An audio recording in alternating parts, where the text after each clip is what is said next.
Age is the spiritual successor to Baldur's Gate, which is also from BioWare. First off, it's got tactical combat that feels very similar to the way that the tactical combat worked in Baldur's Gate, except in Dragon Age, it's full 3D, so you can pull the camera back and you can adjust it around and have full control over the experience. Pause and play as well, if you really want to direct the actions of your party. The story and the narrative, the dialogue, the way that flows is going to be very reminiscent of Baldur's Gate, so fans that love that kind of storyline are going to enjoy Dragon Age Origins as well. And the team is the same. A lot of the same members that worked on Baldur's Gate and Neverwinter Nights and Knights of the Old Republic and Mass Effect, Jade Empire, some of the great games that you love from BioWare are working on Dragon Age Origins. I think the world is going to feel, you know, really reminiscent as well. The dark heroic fantasy. Baldur's Gate you had a taste of that in that game. We're taking it to a whole new level in DAO.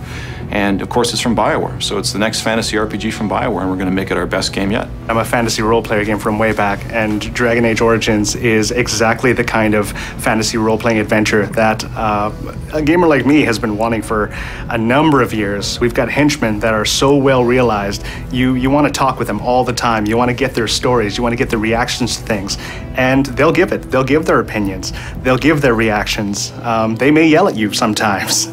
And of course the romances, you've got all the combat, you've got a huge story that I haven't seen since Baldur's Gate 2, and I love Baldur's Gate 2.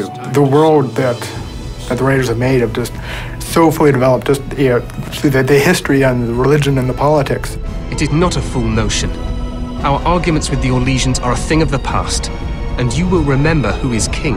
When you actually become one of these great heroes and everything like that, I have all these interactions with all the different cultures, and you get to make choices based on how you are, not on how the populace is, and you actually have some sort of an influence on that.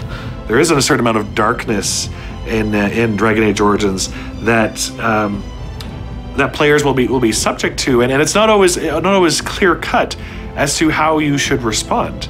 I don't suppose you have a bit of kindness in you? It's interesting when you sit down with the folks and they compare what we did back then in the Baldur's Gate days to what we're doing now. It's amazing having that, effectively, that connection back to the game. I think that's in many ways what forms the foundation for being the spiritual successor. And really taking it to a whole new level, like the sort of the next generation interpretation, bringing it to a technology enhancement and making the tools better. It's got user-generated tools and a whole bunch of cool things we're adding to the experience that enhance what we did in Baldur's Gate in Dragon Age Origins. There's just so much to do, so much to see, so many people to talk to, and it's just a beautiful, beautiful world to play in. In many ways, return to BioWare's classic past. A lot of the gameplay players will see is very much like we used to do in Baldur's Gate, like the very carefully choreographed combats. They're almost like a chess match, which you have to figure out and try and solve. So it's a very intellectual and exciting game at the same time. It's something that you don't see in other games right now. The industry has moved to sort of different areas, yet there's still a ton of people, ourselves and folks at BioWare and lots of fans that want that traditional style of gameplay we did in the Baldur's Gate series. And Dragon Age Origins brings it back in a great, super high-tech, awesome presentation.